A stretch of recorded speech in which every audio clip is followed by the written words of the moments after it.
I think that's problematic, and I think we have to be really careful about that. I think the unity, I mean, I was talking about unity of faith and unity of covenant that's different than unity of ideas. I think one of the greatest things about being at BYU is that sense that even if I'm on the other side of the aisle on a theoretical issue, and there are similar kinds of divides in the humanities that have, you know, caused tension over the years in our college. You know, if I'm attending, I don't know, I might be in the same stake, I might be the home teacher of someone. And I've had, my chair was my bishop at one point. So, I mean, I've had situations like that have reminded me, okay, if this is true with this one person, I have to envision myself attending church weekly or home teaching that person with whom I have very strong disagreements professionally.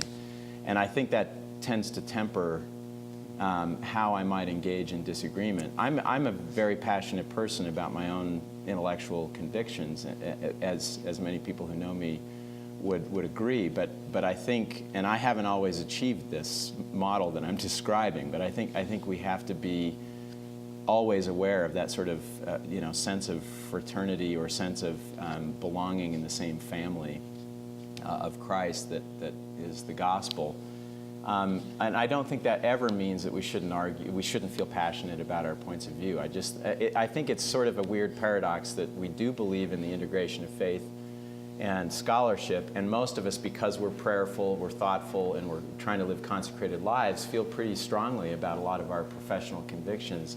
And that's all I'm trying to say is we have to be careful to make sure that that's not the same thing as, you know, knowing that President Monson is a prophet of God or the Book of Mormon is the Word of God. It doesn't involve the same kind of acts of persuasion and so on. And I suppose if there is some crucial truth at stake in the debates between different theories, those truths will come out over time through genuine dialogue and argumentation and debate, and possibly through spiritual means as well. I'm just a little suspicious when people start making it sound as if God has an opinion on, you know, a certain theory in a certain professional field, because I have to guess that God's understanding is much bigger than those theories, which are all human constructs, right? These are tools we're using to try to understand things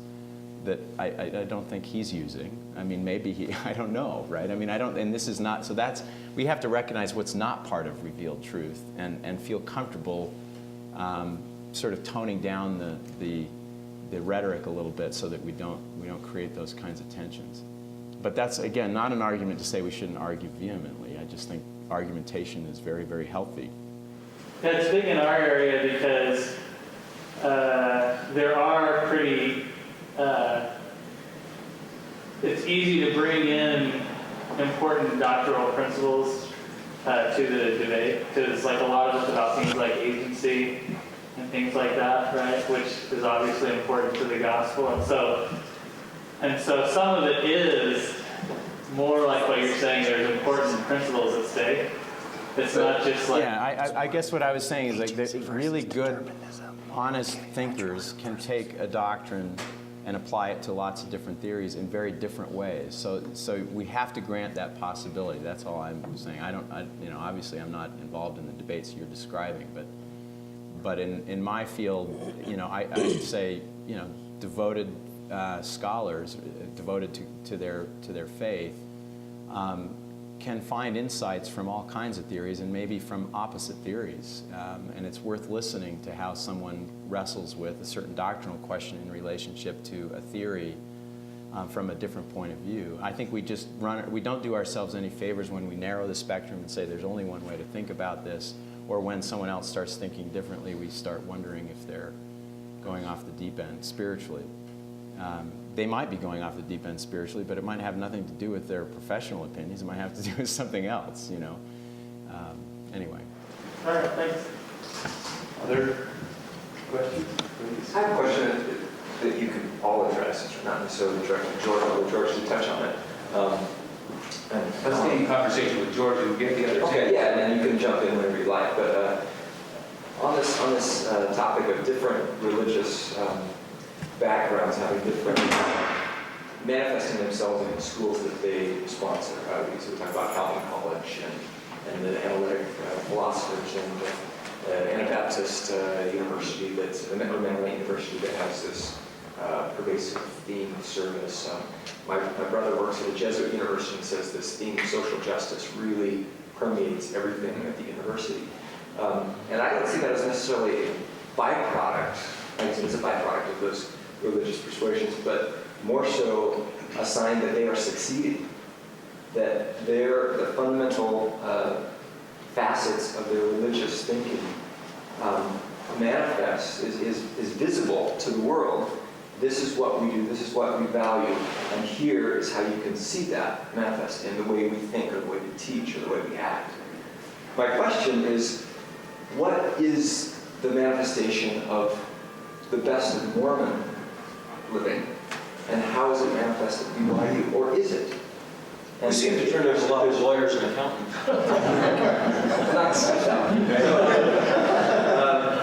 If we can't identify something that, oh, look at BYU, here's what's good about Mormonism, and here's how it's manifested in its scholarship or its students, I wonder if we're not succeeding. So I'd like to get all of your thoughts, including Alan's, who's thought about these things a lot, at some point today. Let's hold that question. I think it's a more general question that would be a wonderful one to explore. Can we move to, and I would just say, George, you sound Catholic to me. This sounds Protestant. It feels like some of the different models in terms of how we're approaching this, and there may be some interesting interchange we could do on that. Yeah, I had that perception as I was reading through their book that I mean, I resonated with a lot of the other points of view, but I thought there's one thing about the Catholic view that I think is important to us, and that is, I think we have to take seriously the universal ambition, right, that we're after. Yeah.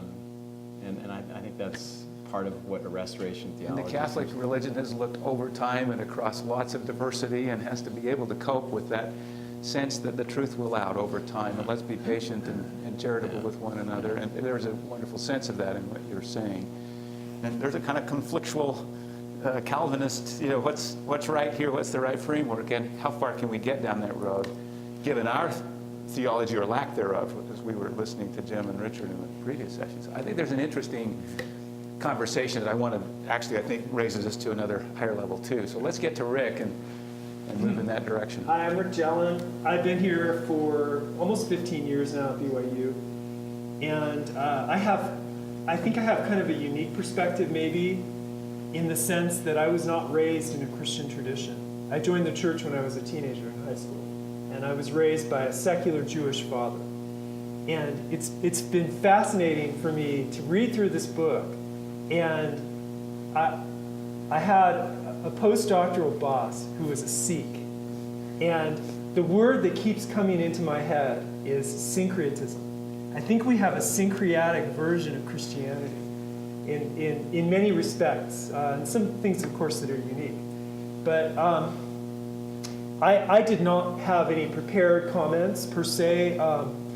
There were some general themes that I felt like are important to me as I do my research. My research is in the area of genetics, particularly crop genetics, and I do kind of a whole spectrum of research, from very basic research, my model organisms, and if any biologists, plant biologists were in here and heard me talk about oats and quinoa as model organisms, they would be in the back laughing hysterically, because we jokingly refer to oats and quinoa as the non-model organisms, the anti-model organisms, for a number of different reasons. But I do very basic research in understanding what the origins of quinoa and the origins of oats are. They're what we call complex genome crop plants. They're unlike humans, where you have one set of chromosomes from mom, one set of chromosomes from dad. Nice and easy, simple. Quinoa inherited 2 sets of chromosomes from mom and 2 sets of chromosomes from dad. And oats inherited 3 sets of chromosomes from mom and 3 sets of chromosomes from dad. And it's really an interesting kind of a thing, because, for me at least, because oats are an old world system. native to the Mediterranean and the Near East.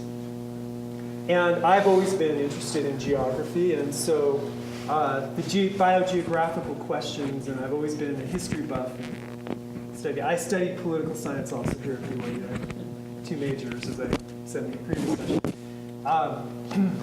And then quinoa is native to the New World. It's native to the Andes, and it turns out also domesticated several other times in North America, including in ancient Mexico at least twice. And so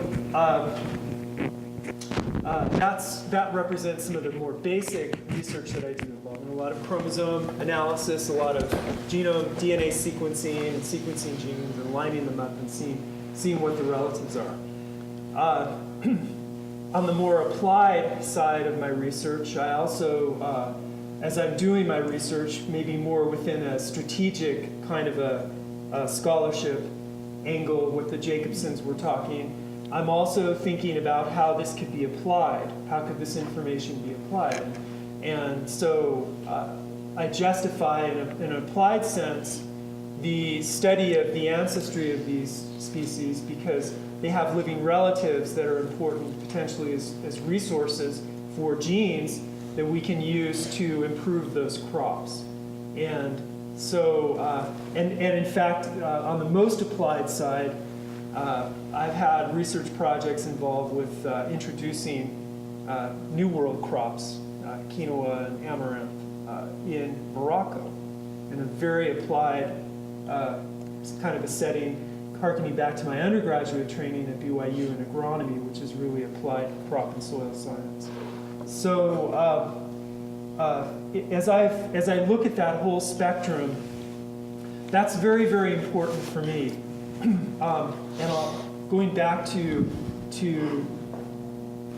the foundation of secular Judaism that I was raised in, I was raised very much with the idea that that we're here in the world to witness of God. And in the case of the Jewish people, that I think this has been a tremendous motivator for the Jews, and what has resulted in a disproportionate, I think you would agree, a disproportionate representation of the Jewish people in the highest academic circles and scientific circles and so forth. There's a feeling that God had scattered the Jewish people to be witnesses of Him and to, in kind of a aims of a BYU education and BYU, to further light and knowledge for the enlightenment of the world. And even though my father did not finish college, my father was a musician, a cellist, he very much inculcated in me this idea that he had gotten from his mother, who had been raised, she had been raised an Orthodox Jew in the Bronx. And so finding the church, finding LDS theology, that aspect of LDS theology really fit like a glove, and that I came into this new tradition that was not so Christian that it was unacceptable to my extended family, if you can understand that. Okay, there is, in a strange kind of a way, something positive about not being a part of at least mainstream Christianity, as I think that Kent might agree in the Islamic world, certainly in the Jewish world. But still, the attractiveness of that idea that we believe and embrace all truth, and that all truth is part of the theology and the gospel of Jesus Christ in restored Christianity.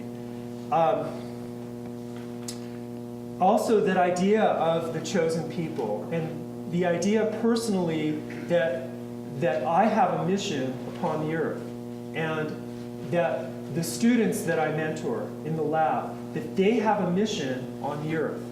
Whatever that mission might be, it's something that is going to be unfolded to us as we go through our lives. But we are here to be witnesses, and to be, we are God's chosen people, His covenant people. And I remember a comment